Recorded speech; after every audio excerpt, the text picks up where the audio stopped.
Welcome to this video on evaluation and course enhancement in higher education. My name is Nathaniel Pickering and I am a Senior Lecturer in Student Engagement, Evaluation and Research at Sheffield Hallam University. This presentation aims to introduce some key ideas that should be considered when undertaking course evaluations. It will also show how theories of change can be used to develop clear and measurable objectives that can lead to an enhanced student experience. Course evaluations have become synonymous with end-of-module or course surveys, where students rate their level of satisfaction with their learner experience. However, as both these quotes indicate, course evaluations should go beyond simple satisfaction by helping teachers or practitioners understand what is and is not working for themselves and their students. While course evaluations play a key role in the university's quality processes, they are also seen as a tick box exercise by those that complete them. However, course evaluations can also be a transformative process for both staff and students when they move beyond just being a simple quality requirement. You can take a moment to pause the video here and consider what you think the purpose of course evaluations are in your own experience. Course evaluations should begin by constructing a narrative about what is working well and what are the greatest elements of the course. Start by looking at existing data, such as student surveys, feedback from student reps, or other informal student feedback mechanisms, outcome data, teacher and practitioner reflections, or peer observations. What story do these data sources tell you about the staff and student experience on the course? Next, what improvements do the various stakeholders of the course think should be made, and what are the mechanisms that allow these views to be heard? Finally, consider what impact the course is having on students as staff. Does the assessment data show certain groups of students are not doing as well as others? Do staff feel that the types of assessment allow them enough time to provide good feedback to students?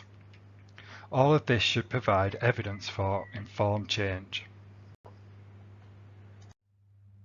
When undertaking a course evaluation, the context in which it is being conducted needs careful consideration.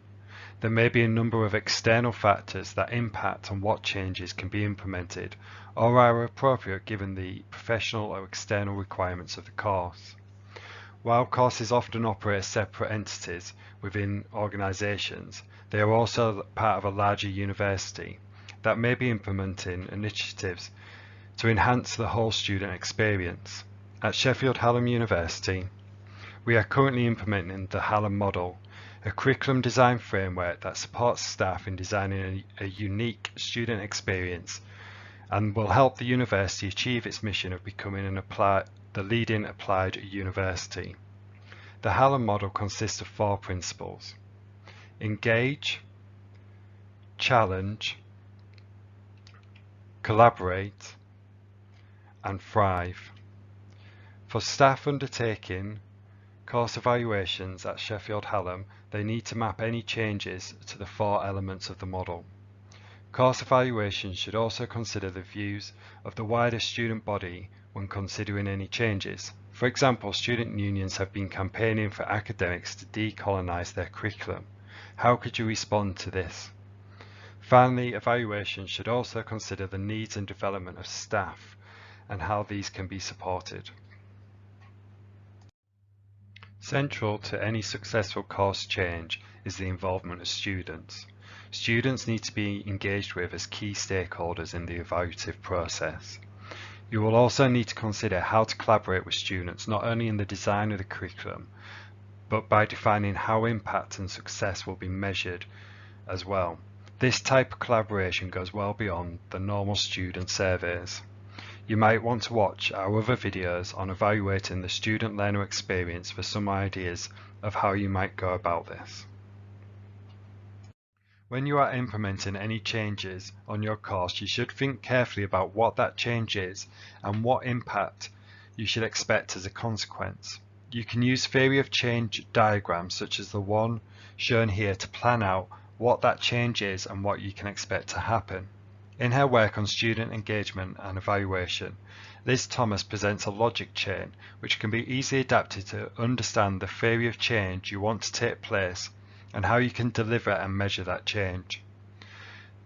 This logic chain starts with an if statement about what you're going to change and then takes you through each element of the student experience and what you can expect to happen.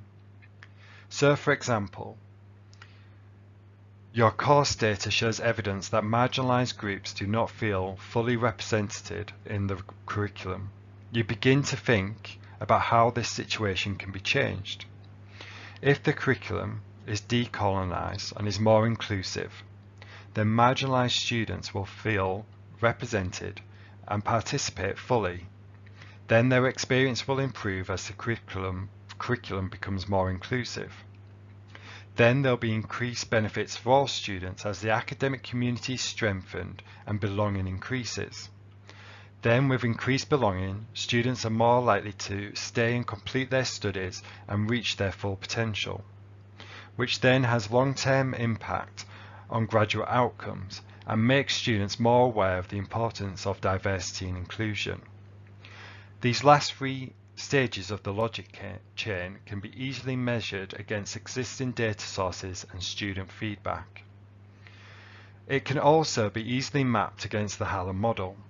So decolonizing the curriculum, for example, aligns with the principle of Thrive, as the learning experience on the course enables students to thrive personally, culturally, and professionally. You could also map each stage of the logic chain to different principles of the Hallam Model. How could you use theory of change diagrams like the one just presented in your course evaluations? Thinking about something that you want to change on your course and evaluate, use the logic chain just presented to articulate what you are going to do and its benefits. Thank you very much for taking the time to watch this video on evaluation and course enhancement. If you'd like more information or would like some advice or guidance on how to evaluate your course, then please do contact myself or my colleagues in the Directorate of Student Engagement, Evaluation and Research, and our contact details can be found just below in the links to the video. Thank you very much.